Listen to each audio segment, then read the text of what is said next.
नमस्कार, मैं दीपक विश्वकर्मा स्वागत करता हूं सियासत नगरी में। मध्य प्रदेश में कांग्रेस की महू रैली के बाद सियासत गर्माती हुई नजर आ रही है। जब राहुल गांधी और कांग्रेस अध्यक्ष मल्लिकार्जुन खड़गे के बयानों के बाद केंद्रीय मंत्री ज्योतिरादित्य सिंधिया ने कड़ा पलटवार किया है। राहुल गांधी और तेलंगाना के मुख्यमंत्री रेवंत रेड्डी के बयानों को लेकर भाजपा नेता सिंधिया ने तीखी प्रतिक्रिया दी है।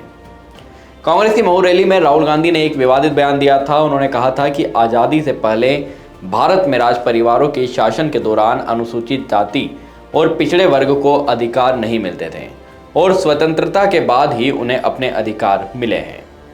इस बयान पर केंद्रीय मंत्री ज्योतिरादित्य सिंधिया ने सोशल मीडिया पर पलटवार करते हुए कहा कि संविधान को अपनी पॉकेट डायरी समझने वाले नेता राहुल गांधी द्वारा आज़ादी से पूर्व भारत के राज परिवारों की भूमिका को लेकर दिया गया बयान उनकी संकीर्ण सोच और समझ को उजागर करता है। सत्ता और कुर्सी की भूख में वह भूल गए हैं कि इन राज परिवारों ने वर्षों पहले भारत में समानता और समावेशी का विकास की नींव रखी थी। सिंधिया ने आगे लिखा कि राहुल गांधी यह भूल गए हैं कि बड़ौदा के महाराजा सयाजीराव गायकवाड़ ने बाबा साहेब अम्बेडकर को शिक्षा प्राप्त करने के लिए आर्थिक सहायता दी थी।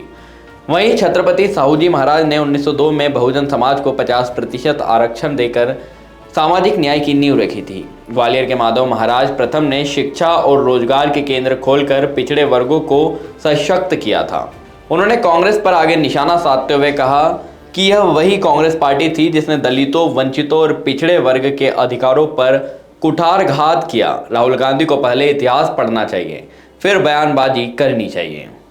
वहीं ग्वालियर के प्रसिद्ध सिंधिया राज परिवार से ताल्लुक रखने वाले ज्योतिरादित्य सिंधिया का यह बयान राजनीतिक गलियारों में अब चर्चा का विषय बना हुआ है। इसी बीच तेलंगाना के मुख्यमंत्री रेवंत रेड्डी ने महू की रैली में प्रधानमंत्री नरेंद्र मोदी पर निशाना साधा था। इस पर सिंधिया ने कड़ी प्रतिक्रिया दी और कहा कि घोर निंदनीय, भारत ही नहीं बल्कि विश्व के सबसे लोकप्रिय नेता प्रधानमंत्री नरेंद्र मोदी की तुलना विदेशी लुटेरे और आक्रांता महमूद गजनवी से करना कांग्रेस नेता रेवंत रेड्डी की नफरती मानसिकता को दर्शाता है। मुख्यमंत्री पद पर होते हुए भी इस तरह की भाषा का प्रयोग शर्मनाक है। मैं इस बयान की कड़ी निंदा करता हूं। यह बयान केवल प्रधानमंत्री का अपमान नहीं है, बल्कि देश के उन करोड़ों गरीबों, वंचितों, महिलाओं और आदिवासी भाइयों का अपमान है जिनके जीवन को बदलने के लिए प्रधानमंत्री मोदी दिन रात जुटे हुए हैं।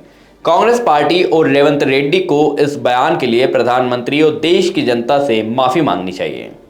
वहीं महू में कांग्रेस की रैली के बाद भाजपा नेताओं द्वारा कांग्रेस के बयानों पर लगातार पलटवार किया जा रहा है और अब भाजपा युवा मोर्चा ने कांग्रेस अध्यक्ष मल्लिकार्जुन खड़गे के खिलाफ प्रदर्शन की घोषणा भी कर दी है।